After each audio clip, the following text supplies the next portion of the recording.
AICC member এবং পশ্চিমবঙ্গ প্রদেশ কংগ্রেসের অন্যতম সাধারণ সম্পাদক রিজু ঘোষালের সাথে জেনে নেব আগামী প্রদেশ কংগ্রেসের এই আসন্ন যে নির্বাচন, সেই নির্বাচন ঘিরে তাদের কংগ্রেসের পরিকল্পনা এবং আরও কি সমস্ত রাজনৈতিক পটভূমিকার সঙ্গে, বর্তমান পটভূমিকার সঙ্গে কি পদক্ষেপ কংগ্রেস কমিটি নিতে চলেছে। প্রথমেই জানাই রিজুদা শুভ বিজয়া। নমস্কার, আমাকে একটু বলো, সামনে 2021-এর নির্বাচন আসছে, তো তোমরা 2016 থেকে বামেদের সাথে জোট করে লড়েছি এবং সেটা খুব আশানুরূপ ফল তোমরা পেয়েছো, বলবো না পাওনি, এটা তোমাদের কি মনে হচ্ছে? মানে 21-এও কি এই জোটটা তোমরা রাখছো, এটা কন্টিনিউ হবে? প্রথম কথা, 2016-তে আশানুরূপ ফল যেমন হয়নি, তেমনি 2016-তে আর একটা খুব সিগনিফিক্যান্ট যে ঘটনা ঘটেছে, যেটা নিয়ে কেউ আলোচনা করে না, সেটা হলো প্রায় 75 থেকে 80টি সিটে, সারা পশ্চিমবঙ্গে 294-এর মধ্যে অন্তত 75 থেকে 80টি সিটে তৃণমূল কংগ্রেস এবং কংগ্রেস বামেদের যে জোটের ভোটের ব্যবধান 500 থেকে 4000-এর মধ্যে ছিল, মানে তৃণমূলের জয়ের ব্যবধান। তার মানে এটা যদি আমরা ভেঙে নিই, তাহলে ওই সিটগুলোতে যদি পর্যালোচনা করা হয়, এবং আমি সিট ধরে ধরে বলে দিতে পারি, কাটোয়াতে 611 ভোটে কংগ্রেস হেরেছে, মুরারাইয়ে 380 ভোটে কংগ্রেস হেরেছে, সিপিএম একটি সিটে উত্তরবঙ্গে 1200 না 1400 ভোটে হেরেছে। এরকম সব মিগর মার্জিনে জয় পরাজয়ের নির্ধারণ যেহেতু হয়েছে, তাই এটা যদি ব্রেকআপ করা যায়, ওই কনস্টিটিউয়েন্সিগুলোতে, ওই আসনগুলোর যা বুথ আছে, প্রতিটা বুথে গড়ে 21টা ভোট কম পেয়েছে জোট। যদি 21টা ভোট বেশি পেত, ওই সিটগুলো আমরা জিততাম। তো এই নিরিখে ফলাফল যে খারাপ হয়েছে সেটা বলা উচিত নয়। হ্যাঁ, আমাদের কনভার্সন অফ ভোটসটা অন দ্য লোয়ার সাইড, এটা যেমন একটা অ্যাসপেক্ট। আর একটা অ্যাসপেক্ট হচ্ছে 2021-এর নির্বাচনে আমাদের জোটে আমরা যে বক্তব্যটা রেখেছি, 2021-এ জোটটায় যেহেতু 2019-এ জোটটা হতেও হয়নি সিপিএমের সাথে, আমরা বামফ্রন্টের সঙ্গে কিন্তু জোট করছি না, আমরা জোট করছি সিপিএমের সাথে। সিপিএম বামফ্রন্টের বড় শরিক হিসেবে তারা তাদের অন্যান্য শরিক দলগুলিকে কি আসন ছাড়বে না ছাড়বে তাদের কোটা থেকে, সেটা সিপিএমের নিজস্ব ব্যাপার। আমরা কিন্তু বামফ্রন্ট শরিক হয়ে বামফ্রন্টের 8টি দলের সঙ্গে আবার কংগ্রেস জুড়ে গিয়ে বামফ্রন্ট মানে কংগ্রেস এবং বাকি 8টি দল, ওরকম ভাবার কোনো কারণ নেই। কংগ্রেস স্বতন্ত্র দল। লোকসভায় কংগ্রেসের 2টো আসন রয়েছে পশ্চিমবঙ্গে, বিধানসভায় কংগ্রেসের আসন সংখ্যা সিপিএমের থেকে বেশি পশ্চিমবঙ্গে এই মুহূর্তে। এবং ভোটের সমানুপাতিক হার যদি তুমি দেখো, 2019-এ যে বামফ্রন্টের তথা সিপিএমের যে ভোটের হার, সেটা 30% থেকে কমে সার্বিকভাবে 7.3%-এর কাছাকাছি। আর কংগ্রেসের ভোট 12% থেকে কমে 7.1%। অর্থাৎ এই 0.25% যে ডিফারেন্স, এই ডিফারেন্সটা ওভারঅল ওয়েস্ট বেঙ্গলে যদি দেখা হয়, এখন আর সিপিএম সেই কমান্ডিং জায়গাটায় নেই। এবং কংগ্রেসের যেহেতু সিট বেশি, আমাদের যেটা বক্তব্য, কংগ্রেস এই জোটে মেজরিটি পার্টনার হবে এবং বেশি আসনে লড়বে। শুধু ভোটের সমানুপাতিক পার্সেন্টেজ যদি তুমি বিচার করো, তাহলে কংগ্রেসের এমনিতেই 140টা সিট পাওয়া উচিত এই নির্বাচনে জোটে। কিন্তু আমরা চাইছি যে সারা ভারতবর্ষের সবথেকে জনপ্রিয় মুখ কংগ্রেসের, বাঙালি মুখ, যে প্রণববাবু মারা যাওয়ার পরে, প্রিয়দা চলে যাওয়ার পরে সবথেকে জনপ্রিয় পপুলার মুখ অধীর রঞ্জন চৌধুরী, আমাদের লোকসভার কংগ্রেসের সংসদীয় দলের নেতা, পাবলিক অ্যাকাউন্টস কমিটির চেয়ারম্যান, এবং মমতা এবং বিজেপি বিরোধী প্রধান মুখ পশ্চিমবঙ্গে এই মুহূর্তে। তাই অধীর রঞ্জন চৌধুরীকে মুখ্যমন্ত্রী পদপ্রার্থী করে এবং জোটের মুখ হিসেবে রেখে কংগ্রেস এবং বামফ্রন্ট সিপিএম জোটে যাবে। তাতে কংগ্রেসের যদি জোটের মুখ যদি কংগ্রেসের নেতা হয়, তাহলে স্বাভাবিকভাবেই কংগ্রেসের সিটটা বেশি হবে। আমরা 165টা সিট আমরা দাবি করব জোটে। 72 সাল থেকে 34 বছরেরও বেশি ধরে সিপিএম, এই 34 বছর সিপিএম বামফ্রন্ট এখানে রাজত্ব করেছে এবং সিপিএমদের সাথে কংগ্রেসের চিরকালীন একটা শত্রুতা, প্রচুর কংগ্রেস কর্মী মারা গেছে। তো এই জোটটার ফলে কি মনে হয় সাধারণ মানুষ যারা ভোট দেবেন, ভোটারদের ওপর যে ইম্প্যাক্ট, সেটা কতটা পজিটিভ দিকে যাবে? সারা ভারতবর্ষে অ্যাবসলিউটলি ঠিক, কংগ্রেসের সঙ্গে সিপিএমের নীতিগত লড়াই ছিল, রাজনৈতিক লড়াই ছিল। আজকে ভারতবর্ষের রাজনৈতিক প্রেক্ষাপট যদি তুমি পর্যালোচনা করো, সারা ভারতবর্ষের সামগ্রিক যে ভোটার, যত ভোটার, পশ্চিমবঙ্গে যত ভোটার, তারা কেউ 72 দেখেনি, তারা কেউ 77 দেখেনি, তারা কেউ 84-85 দেখেনি। 2000 সালে যে ছেলেটি বা মেয়েটি জন্মগ্রহণ করেছে, যাদের আজকে 20 বছর বয়স, তারা যখন ভোট দিতে যাচ্ছে, তারা কি দেখছে? তাদের সামনে দুটো শক্তি, একটা তৃণমূল কংগ্রেস, যারা এই ভায়োলেন্সটা সিপিআইএমের হয়ে করেছে, সেই লোকগুলো এখন কোন দলের সম্পদ? আব্দুল রেজ্জাক মোল্লা, তাপস চ্যাটার্জি থেকে শুরু করে আমাদের আবু আয়েশ মণ্ডল বর্ধমানের মন্টেশ্বরে, যারা সত্যিকারের সন্ত্রাসটা করেছিল সেই সময়, তারা তো সবাই এখন তৃণমূলের বিরাট বিরাট ব্যাচ করে মঞ্চে বসে আছে। আজকে সাঁইবাড়ি হত্যাকাণ্ডের যে প্রধান অভিযুক্ত, সে এখন তৃণমূলের পঞ্চায়েত সমিতির সদস্য ওখানে। তাদের তো আজকে, আমার তো বক্তব্য, তৃণমূল এত বড় বড় কথা বলে, তৃণমূল তো কংগ্রেসের শহীদ হওয়া কংগ্রেস কর্মীদের বুকে তাদের মৃতদেহ থেকে কংগ্রেসের পতাকা সরিয়ে তৃণমূলের পতাকা চাপিয়ে সেই নিয়ে রাজনীতি করে। 1993 সালে কোথায় ছিল তৃণমূল কংগ্রেস? 1993 সালে যখন 21শে জুলাই হয়, তখন যুব কংগ্রেসের কর্মীরা গুলি খেয়ে মারা গেছিল। তা সেই দিনের গুলি চালাবার অর্ডার যিনি দিয়েছিলেন, সে তো তৃণমূল কংগ্রেসের মন্ত্রী ছিলেন, মনীশ গুপ্ত, এবং এখন সে তৃণমূল কংগ্রেসের সাংসদ।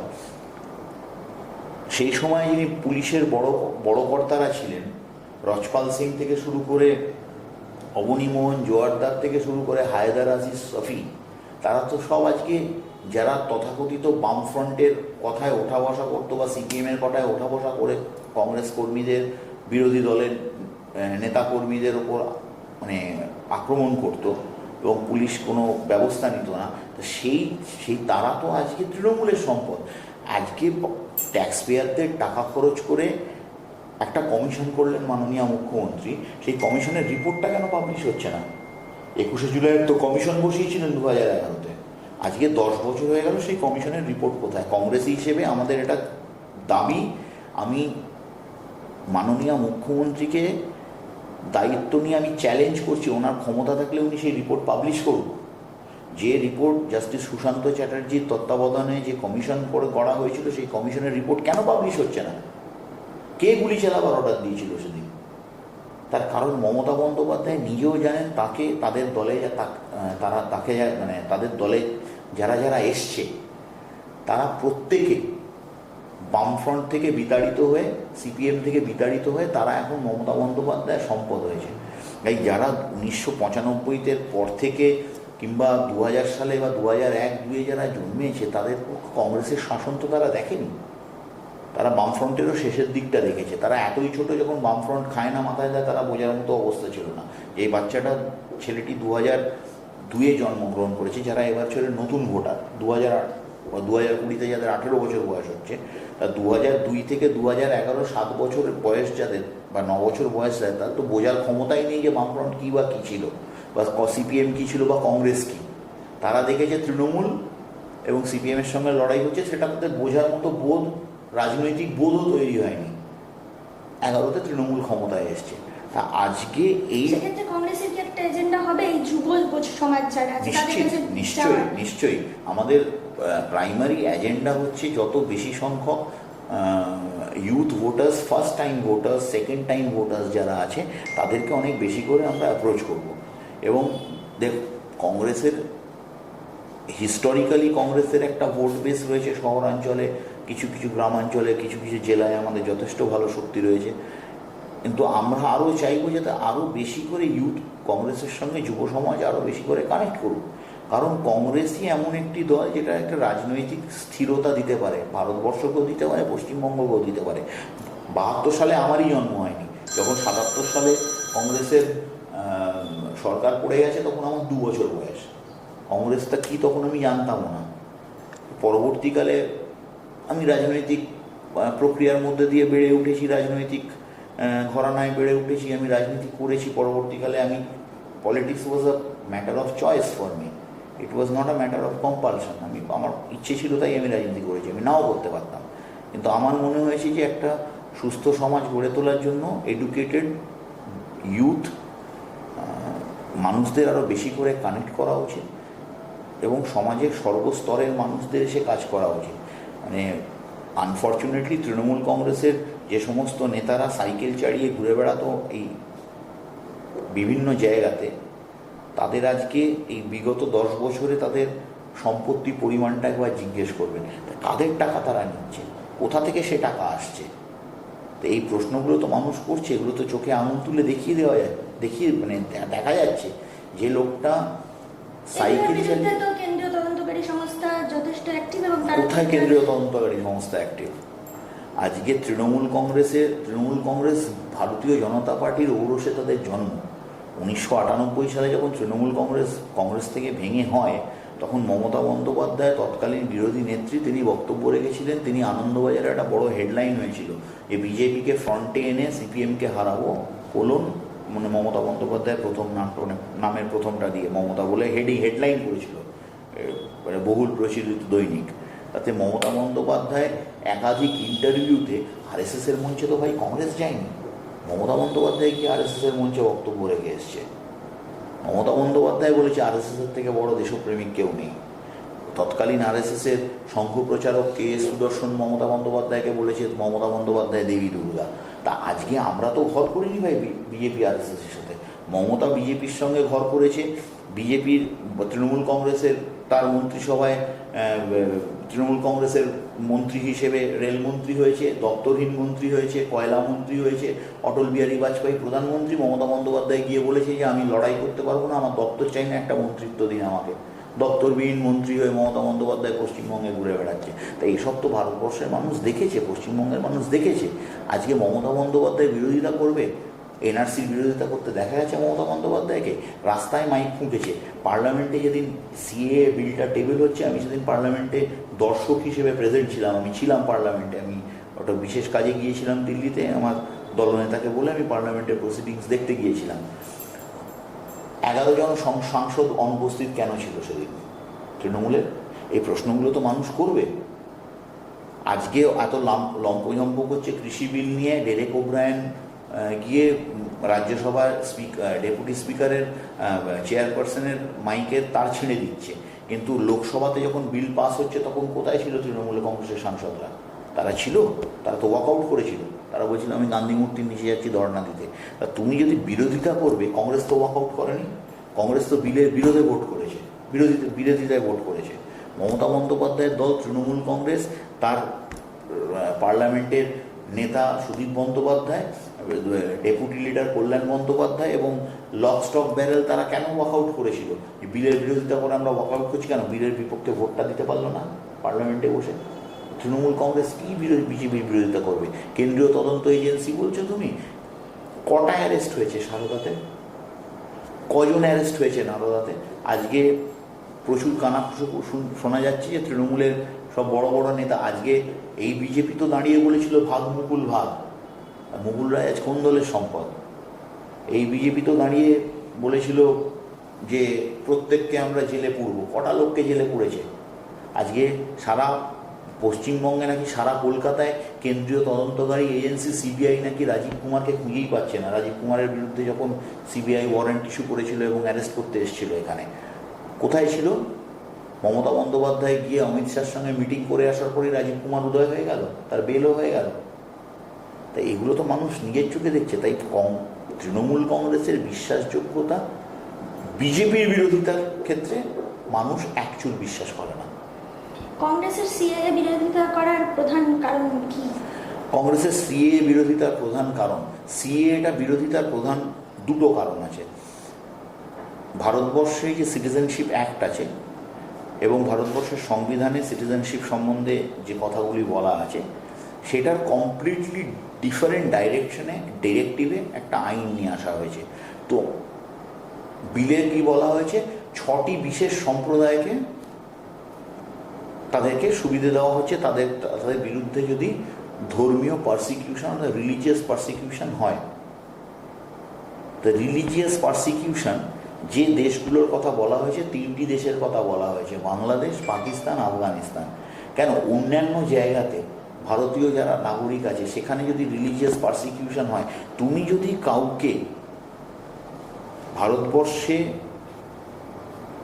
অ্যালাউ করো সিটিজেনশিপ দিতে অন দ্য গ্রাউন্ড যে তার বিরুদ্ধে ধর্মীয় অত্যাচার হচ্ছে, তাহলে তুমি ধর্মের বেসিসে বিভাজন কেন করবে?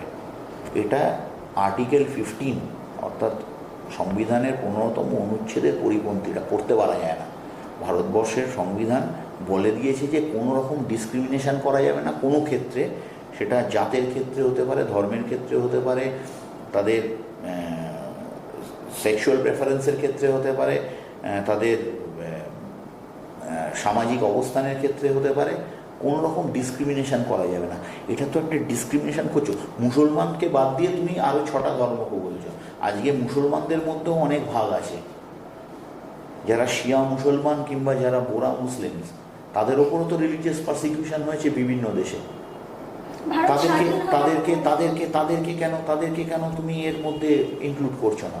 এটা this is the main bone of contention. Bharat স্বাধীন হওয়ার পরে কংগ্রেসের তরফেই তো বলা হয়েছিল যে অন্য দেশে যে সমস্ত সংখ্যালঘু যারা আছেন, যারা ধর্মের ক্ষেত্রে বা কাজের ক্ষেত্রে সব কিছুর ক্ষেত্রে যাদেরকে অত্যাচারিত হতে হবে, তাদেরকে ভারতবর্ষে নিয়ে এসে সিটিজেনশিপ দেওয়া হবে, তাদের সুরক্ষা ব্যবস্থা দেওয়া হবে, তাদের চাকরির ব্যবস্থা করা হবে। সেক্ষেত্রে এইখানে বিজেপি যে বিলটা আনতে চলেছে সেটার ক্ষেত্রে বা আইনটা যেটা এনেছে সেটার ক্ষেত্রে কোন জায়গাটা ডিফারেন্স হচ্ছে বলে কংগ্রেসের এই বিরোধিতা? কংগ্রেস কোথায় বলেছে যে মুসলমান হলে আমি ঢুকতে দেবো না?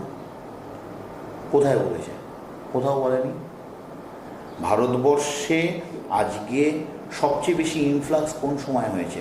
52 ভাষা আন্দোলনের সময় হয়েছে, 52 ভাষা আন্দোলনের পরে 71-এর মুক্তিযুদ্ধের সময় হয়েছে, এবং যখন অ্যাকচুয়াল পার্টিশন হয় 48-46 থেকে 47-48-49 অ্যাকচুয়াল পার্টিশন হওয়ার সময় পশ্চিম প্রান্তে পাঞ্জাব, হরিয়ানা, জম্মু কাশ্মীর, রাজস্থানে কিছু লোক ফিজিক্যাল এক্সচেঞ্জ অফ লোক হয়েছে, এবং পশ্চিমবঙ্গে হয়েছে, পূর্ব পাকিস্তান থেকে মানুষ এসছে। মুক্তিযুদ্ধর সময় মুক্তিযুদ্ধ বিরোধিতা কারা করেছে?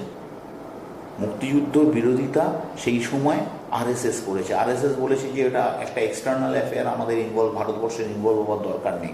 আজকে ভারতবর্ষে মুক্তিযুদ্ধর সময় যত মানুষ এসছে এবং মুক্তিযুদ্ধর সময় পূর্ব পাকিস্তানের রাজাকারদের হাতে যারা অত্যাচারিত হয়েছে, তাদের সংখ্যা, মুসলমানের সংখ্যা অনেক বেশি তাদের মধ্যে, হিন্দুর সংখ্যা অনেক কম তাদের মধ্যে।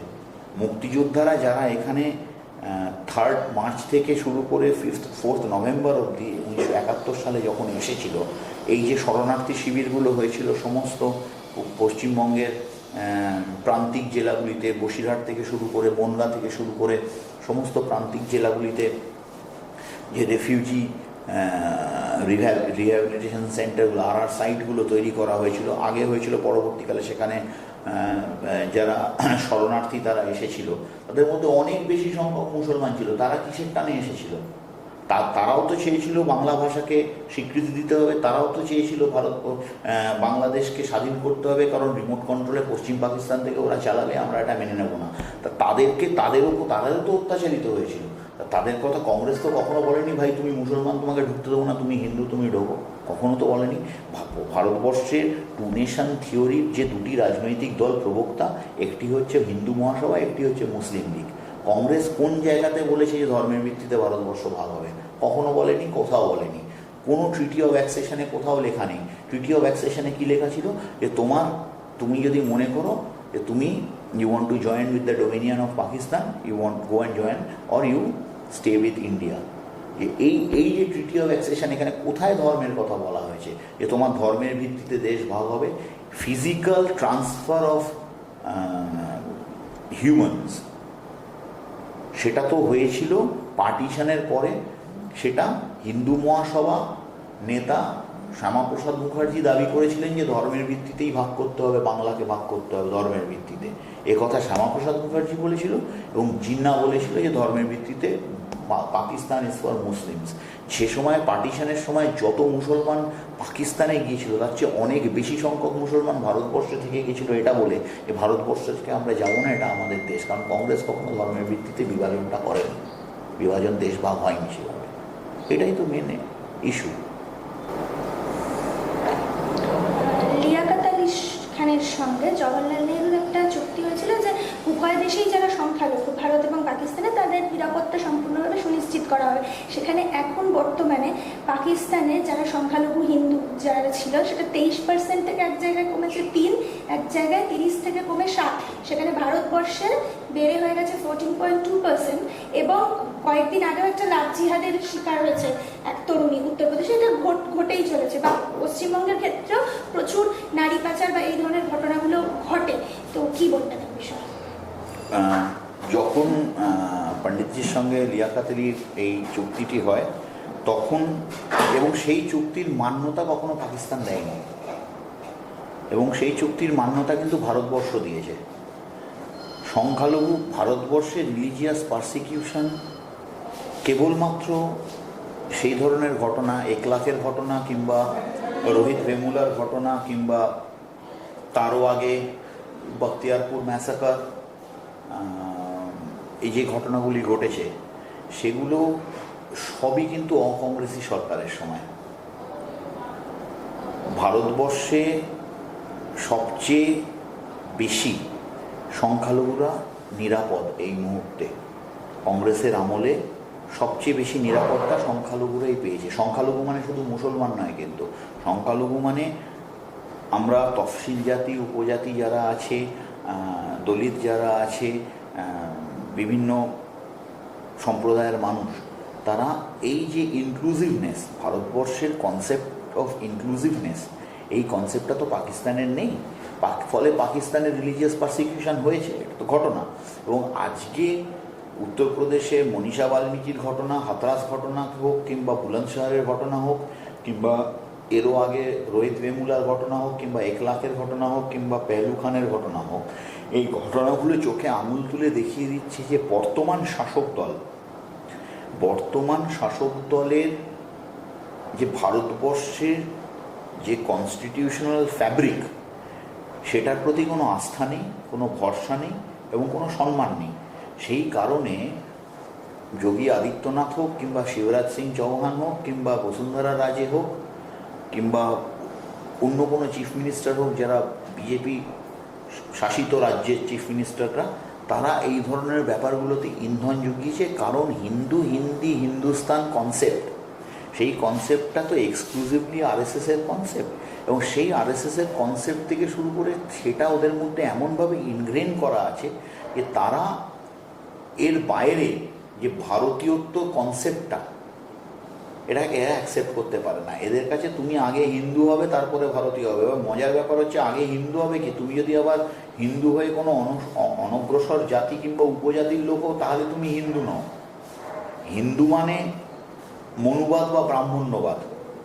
হিন্দু মহাসভা কিংবা আরএসএস কিংবা বিজেপির যে আইডিওলগ, সেখানে হিন্দু মানে হচ্ছে ব্রাহ্মণ্যবাদ। হিন্দু মানে হচ্ছে উচ্চবর্ণের লোকেদের নিম্নবর্ণের লোক যারা আছে, যারা অসবর্ণের মানুষ রয়েছে, তাদের ওপরে অত্যাচার করা, তাদেরকে দাবিয়ে রাখা।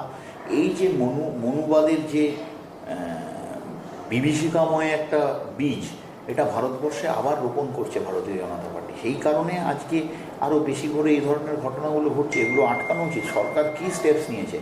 আজকে মহারাষ্ট্রে ওরা খুব লাফালাফি করলো, মাঝখানে মহারাষ্ট্রে 2জন হিন্দু সাধুকে আক্রমণ করে মারা হলো। ওখানে শিবসেনা এবং কংগ্রেসের সরকার 48 ঘন্টার মধ্যে তারা অ্যারেস্ট হয়েছে, তাদের বিরুদ্ধে প্রসিকিউশন চলছে এবং তাদের বিরুদ্ধে চার্জশিট ফাইল হয়ে গেছে। কিন্তু আজকের ডেটে দাঁড়িয়ে পেহেলু খানকে যারা পিটিয়ে মারলো আলোয়ারে, তাদের বিরুদ্ধে কি স্টেপস নেওয়া হয়েছে? এখন কংগ্রেস সরকার এসে তার সেখানে প্রসিডিং শুরু করেছে। আজকে মনীষা বাল্মীকি যে ঘটনা ঘটেছে, হাতরাসে যে ভয়াবহ ঘটনা ঘটেছে, এখানে রাহুল গান্ধী, প্রিয়াঙ্কা গান্ধী, কেসি বেণুগোপাল, আমাদের নেতা অধীর রঞ্জন চৌধুরী সবাই সেখানে মিছিল করে গিয়েছিল, রণদীপ সুরজেওয়ালা সবাই গিয়েছিল সেখানে। আজকে সেইখানে একজন মহিলাকে ধর্ষণ করা হলো, তার প্রাইভেট পার্টসকে কেটে বাদ দিয়ে দেওয়া হলো, তারপরে তাকে পুলিশ দিয়ে ঘিরে ডিএম একটা এক্সিকিউটিভ অর্ডার করে তার দেহটাকে তাদের পরিবারের লোকেদের হাতে না তুলে দিয়ে একটা গম ক্ষেতের মধ্যে নিয়ে গিয়ে পুড়িয়ে দেওয়া হলো। তা এই ভারতবর্ষ দেখার জন্য তো ভারতবর্ষ স্বাধীন হয়নি। আজকে যোগী আদিত্যনাথের সরকার উত্তরপ্রদেশে জঙ্গল রাজ চালাচ্ছে, আর ভারতবর্ষে জঙ্গল রাজ চালাচ্ছে ভারতীয় জনতা পার্টি এবং নরেন্দ্র মোদীর সরকার। এটা তো একদম বাস্তব সত্য। আজকে পশ্চিমবঙ্গের চিত্রটা দেখুন না আপনি। আজকে মমতা বন্দ্যোপাধ্যায় বলছে বিজেপির বিরুদ্ধে তারা নাকি লড়াই করছে। আজকে মমতা বন্দ্যোপাধ্যায়কে কেউ অপ্রিয় প্রশ্ন করলে সে নাকি মাওবাদী হয়ে যাচ্ছে। অম্বিকেশ মহাপাত্র একটা কার্টুন এঁকেছিল বলে তাকে জেলে ভরে দিয়েছিল। শিলাদিত্য চৌধুরী প্রশ্ন করেছিল যে সারের দামটা কেন বাড়ছে, তাকে মমতা বন্দ্যোপাধ্যায় মঞ্চ থেকে চিৎকার করে বলেছিল ওকে অ্যারেস্ট করো, ও মাওবাদী। আজকে যে ছত্রধর মাহাতোকে নিয়ে মমতা বন্দ্যোপাধ্যায় জঙ্গলমহলে 2008 থেকে 2011 আন্দোলন করলো, সেই ছত্রধর মাহাতোকে এই মমতা বন্দ্যোপাধ্যায়ের গভর্নমেন্ট অ্যাফিডেভিট দিল কোর্টে, দিয়ে বলল যে জ্ঞানেশ্বরী ব্লাস্টে ছত্রধর মাহাতো সরাসরি যোগাযোগ রয়েছে এবং তাকে অ্যারেস্ট করা হলো। তাহলে আজকে 2020-তে দাঁড়িয়ে মমতা বন্দ্যোপাধ্যায়ের দল তৃণমূল কংগ্রেস যখন তার বর্ধিত সাধারণ সভায় নতুন কমিটি ঘোষণা করা হলো, তাহলে জঙ্গলমহলের চার্জ এখনও সে মামলা শেষ হয়নি। জ্ঞানেশ্বরীর মামলা এনআইএ এখনও প্রসিডিংস কোর্ট, স্পেশাল কোর্টে তার মামলা চলছে। এনআইএ রিপোর্ট ফাইল করেছে, রাজ্য সরকার সেই মামলা কন্টেস্ট করছে। সেখানে ছত্রধর মাহাতোকে রিল্যাক্স করে দিয়ে তাকে জেল থেকে বার করে এনে তাকে জঙ্গলমহলের দায়িত্ব দেওয়া হচ্ছে। মানে কি, মমতা বন্দ্যোপাধ্যায় নিজেও সন্ত্রাসের সঙ্গে রয়েছে। এগুলো প্রমাণ করে দেয় চোখে। তাই একমাত্র অল্টারনেটিভ কংগ্রেস, এছাড়া কোনো অল্টারনেটিভ নেই। কংগ্রেস বামের জোট ছাড়া কোনো অল্টারনেটিভ হতে পারে না এই মুহূর্তে পশ্চিমবঙ্গে। বিরোধীদের ক্ষেত্রে পুলিশি হেফাজতে খুন হচ্ছে, বিনা কারণে তাদের উপর অনেক ধরনের অত্যাচার হচ্ছে, এমনি বাইরে তাদেরকে ধরে মারা হচ্ছে। এই নিয়ে থানা ঘেরাও কর্মসূচি বিজেপির তরফ থেকে গতকালই সারা রাজ্য জুড়ে হয়েছে। এই পরিপ্রেক্ষিতে কি বলবেন? বিজেপি পশ্চিমবঙ্গে এখন অন্যতম বিরোধী দল উঠে এসছে, তার সৌজন্য হচ্ছে মমতা বন্দ্যোপাধ্যায়। আজকে বিজেপিকে জায়গা রাস্তা খুলে দিয়েছে মমতা বন্দ্যোপাধ্যায়। পশ্চিমবঙ্গে বিজেপি তো ছিল না। পশ্চিমবঙ্গে বিজেপি এলো কার হাত ধরে? মমতা বন্দ্যোপাধ্যায়ের হাত ধরে। 1999 সালের নির্বাচনে বাদল ভট্টাচার্য বিজেপির ক্যান্ডিডেট ছিল, তৃণমূল ক্যান্ডিডেট দেয়নি। অশোকনগরে বাই ইলেকশনে তিনি জিতেছিলেন, প্রথম বিজেপির বিধায়ক পেয়েছিল পশ্চিমবঙ্গ। আজকে বিজেপির বিরোধিতা মমতা বন্দ্যোপাধ্যায় তো করতে পারেন না, কারণ বিজেপির ঔরসে মমতা বন্দ্যোপাধ্যায়ের দলের জন্ম। আজকে এই থানা ঘেরাও হচ্ছে, এই হচ্ছে, অনেক কিছু হচ্ছে, এ সমস্ত আইবশ। আজকে বিজেপি কেন্দ্রীয় এজেন্সি হলো বিজেপির বিরুদ্ধে মমতা বন্দ্যোপাধ্যায় কটা স্টেপ নিয়েছে। আজকে কলকাতার রাজপথে জানুয়ারি মাসে এই বছরে কলকাতার রাজপথে একটা মিছিল হয়েছিল সিএ নিয়ে। যখন সারা ভারতবর্ষ উত্তাল, জামিয়া মিলিয়ার স্টুডেন্টদের ওপরে 30শে জানুয়ারি একজন গুলি চালালো একটি ছেলে, পেছনে পুলিশ দাঁড়িয়ে রয়েছে, সবাই দেখলো। সেখানে কেন্দ্রীয় মন্ত্রী ভারতবর্ষের বিজেপির, তিনি স্লোগান দিলেন একটি মঞ্চে দাঁড়িয়ে, দেশকে গদ্দারো কো গোলি মারো সালো কো। এই মঞ্চে এই বক্তব্য রাখার পরে সেই স্লোগান বিজেপির আপ্তবাক্য হয়ে গেল। সেই স্লোগান দিয়ে যখন ধর্মতলার বুকে বিজেপির মিছিল ব্রিগেডের উদ্দেশ্যে যাচ্ছে এবং এই স্লোগান দিতে যাচ্ছে, দেশকে গদ্দারো কো গোলি মারো সালো কো, কলকাতা পুলিশ কেন তাকে অ্যারেস্ট করেনি?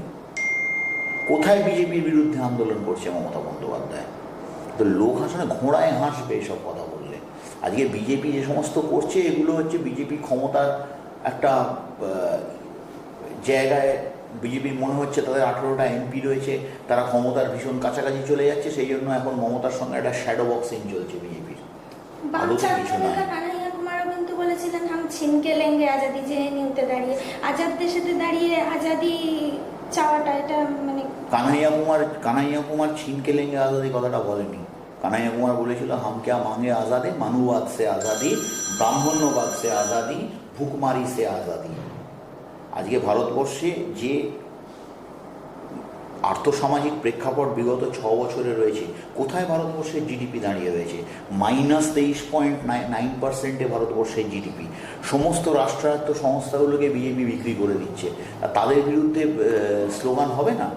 কোথায় আজকে কানাইয়া কুমারের ব্যাপারে যে চার্জশিট দিয়েছে, এখনো চার্জশিটটাও তো দিতে পারেনি, তা কি সেদিন কি স্লোগান দেওয়া হয়েছিল, সেই স্লোগানের বিরুদ্ধে যে মিছিল বার করলো এবিভিপি, আজকে কোথায় চার্জশিট দিল? ঐশী ঘোষকে যারা মারল জওহরলাল নেহরু ইউনিভার্সিটির ভেতরে গিয়ে, তারা কারা ছিল? তারা তো বিজেপির সমস্ত এবিভিপির সমস্ত কার্যকর্তারা, যারা গিয়ে তাদেরকে ধরে লেডিস হস্টেলের ভেতরে ঢুকে লাইব্রেরিতে ঢুকে মেরেছিল। সাফুরা জারগার একজন প্রেগনেন্ট মহিলা, সে পিএইচডি ছাত্রী, জামিয়া মিলিয়া বিশ্ববিদ্যালয়ে, তাকে অ্যারেস্ট করলো কোন যুক্তিতে? সে দেশদ্রোহী?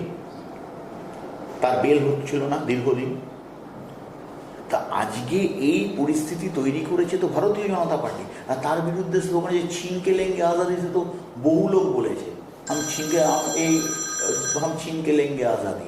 আজাদিটা কি? আজাদিটা হচ্ছে চিন্তার থেকে, মানে মুক্ত মনের মানুষের জন্য কথা বলার অধিকার। সেই অধিকার ভারতবর্ষের সংবিধান তাদের দিয়েছে। সেইখানে সেই অধিকারকে যখন খর্ব করা হয়, সেই অধিকারের কথা বলাটা কি অন্যায় নাকি? এটাও তো বলেছিল যে আফজাল তু শর্মিন্দা হে তেরা কাতিল ভি জিন্দা। এই স্লোগান যে কানাইয়া কুমারের লোকেরা বলেছে, তার প্রমাণ কোথায়? প্রথম কথা, ভারত তেরে টুকরে হোঙ্গে ইনশাআল্লাহ ইনশাআল্লাহ, এবং আফজাল হাম শর্মিন্দা হে তেরে কাতিল জিন্দা হে, এই দুটো স্লোগানকে নিয়েই তো মেন কন্ট্রোভার্সি তৈরি হয়েছিল। আজ পর্যন্ত কোন ভিডিওটা দিল্লি পুলিশ প্রকাশ করতে পেরেছে যে ভিডিওটাতে দেখা গেছে যে কানাইয়া কুমার এবং তার সঙ্গীরা এই স্লোগানটা দিয়েছে? প্রমাণ করতে পেরেছে? এখন পর্যন্ত প্রমাণ করতে পারেনি। এবার চলে আসি আবার রাজ্য রাজনীতির কথা। সেটা যে শুভেন্দু অধিকারীর সঙ্গে বর্তমানে শাসক দলের একটা দূরত্ব তৈরি হয়েছে, এবং একটা বড় জল্পনা চলছে যে শুভেন্দু অধিকারী যেতে চলেছেন ভারতীয় জনতা পার্টিতে। তো আপনারাও একজন প্রধান বিরোধী দলের ক্ষেত্রে আপনাদের সঙ্গে কোনো রকম যোগাযোগ ওনার হচ্ছে বা কোনো কিছু ধরনের আপনারা চিন্তা ভাবনা করেছেন কিনা? আমার জানা নেই, প্রথম কথা। এবং শুভেন্দু অধিকারী কি করবে সেটা তার ব্যক্তিগত ব্যাপার। আমাদের দলের শুভেন্দু অধিকারী কোনো রকম যোগাযোগ করেছে বলে আমার জানা নেই, প্রথম কথা। আর দ্বিতীয় কথা হচ্ছে, শুভেন্দু অধিকারী কোথায় যাবে, কি করবে, সে দল থেকে বেরিয়ে যাবে কিনা, সেটা তার একান্ত ব্যক্তিগত ব্যাপার। সে যদি যায়, সে যদি অ্যাপ্রোচ করে, তখন দলের সর্বোচ্চ নেতৃত্ব যদি সে সিদ্ধান্ত নেবে। শুভেন্দু অধিকারী আমাদেরকে অ্যাপ্রোচ এখনো পর্যন্ত করেছে বলে আমাদের জানা নেই, আর সেটা তার ব্যক্তিগত ব্যাপার। সে কি করবে, এখন শুভেন্দু অধিকারী কি করবে সেটা ভেবে তো আর কংগ্রেস তার রণনীতি ঠিক করবে না। শুভেন্দু অধিকারী জায়গায় যা করবে করবে। রাজ্যপাল গেছেন দার্জিলিং সফরে, উনি 1 মাস ওখানে থাকবেন। আপনাদের দলের তরফে কিভাবে দেখছেন এই সফরসূচিটাকে, কিভাবে দেখছেন? রাজ্যপাল সে কনস্টিটিউশনাল হেড, সে যেখানে খুশি যেতে পারে, আমাদের বলার কি আছে সেখানে? রাজ্যপাল কালকে যদি মনে হয় দক্ষিণেশ্বরে এসে 10 দিন থাকবে, থাকতেই পারে, এটা নিয়ে বলার বিশেষ কিছু নেই। রাজ্যপাল তার ঘোষিত সূচি অনুযায়ী যেখানে খুশি যেতে পারে। রাজ্যপালের সঙ্গে শাসকের তো একটা চরম সংঘাত চলছে, সেইখানে দাঁড়িয়ে শাসক তো বলেছেন উনি কিছু ম্যানিপুলেশন করবার জন্য উনি। আমার জানা নেই, আমি এগুলো নিয়ে বলতে পারবো না। তার কারণ হচ্ছে, রাজ্যপাল তার সাংবিধানিক অধিকারে যেখানে খুশি যেতে পারে। একজন স্বাধীন ভারতের নাগরিক হিসেবে আমি যেখানে খুশি যেতে পারি ভারতবর্ষের, সুতরাং মানে কারোর যাওয়া বা আসাতে কোনো বাধা সৃষ্টি করা আমার মতে এটা মানে অসম্ভব, একটা বোকা ব্যাপার হবে আর কি। এবার শাসক দল নানা কথা বলতে পারে, শাসক দল কি বলছে তার কথা ভেবে কারোরই তার কর্মসূচি ঠিক আছে। কালকে আমাদের যদি শাসক দলে যদি মনে হয়, বলতেই পারে যে অধীর রঞ্জন চৌধুরী বা রিজু ঘোষাল এরা অমুক জায়গায় যাচ্ছে, কারণ অমুক জায়গায় এরা একটা গিয়ে শাসকের বিরোধী একটা সিচুয়েশান ক্রিয়েট করতে, তার জন্য কি আমরা যাওয়া বন্ধ করে দেবো নাকি? হয় নাকি? কোনো স্বাধীন দেশে করা যায় নাকি? কারোর গতিবিধির ওপরে তুমি হস্তক্ষেপ করতে পারো নাকি? সে যতক্ষণ পর্যন্ত না কোনো বেআইনি কাজ করা যায়? তো যা খুশি বললেই হবে নাকি? আগামী 5 ও 6 তারিখ রাজ্যে আসছেন কেন্দ্রীয় স্বরাষ্ট্রমন্ত্রী, কি বলবেন? কিছু বলার নেই, স্বাধীন দেশের স্বরাষ্ট্রমন্ত্রী, তিনি যেখানে খুশি যেতে পারেন, আমাদের বলার কি আছে? তিনি আসবেন, তার দলের মিটিং করবেন, করে চলে যাবেন। আমাদেরও 6 তারিখে মিটিং আছে, র্যালি আছে, আমরা আমাদের মতো করব।